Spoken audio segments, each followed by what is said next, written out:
ليه الجو دلوقتي بقى أحر كتير من زمان؟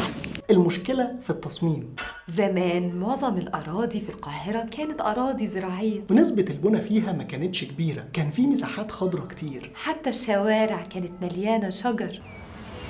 كل دي مواد طبيعية بتمتص المية اللي بتنزل عليها، فلما بينزل عليها أشعة الشمس المية اللي فيها بتتبخر وترطب الجو أكتر فتقلل من درجة الحرارة. على عكس بقى اللي بيحصل دلوقتي مع الكثافة السكانية العالية. نسبة المباني بدأت تزيد، وطبعا الطرق والأرصفة، كل دي مواد صناعية ما بتمتصش المية مش جزء منها. فبالتالي لما بينزل عليها أشعة الشمس بتعكس الحرارة بشكل كبير وتسخن الجو أكتر وأكتر. عشان كده تلاقوا دايما الجو في الأرياف والساحل ألطف كتير من القاهرة. طب نتعلم من ده إيه؟ نتعلم من ده إننا لازم نزود المساحات الخضراء على قد ما نقدر. إن شاء الله حتى نزرع الأسطح زي ما دول كتير بتعمل، وكمان نقلل من استخدام المواد الصناعية. أو على الأقل نزود شجر علشان الشمس ما توصلهاش. بالشكل ده هنقلل درجة الحرارة في المدينة ونرجع تاني للجو الطبيعي بتاع زمان.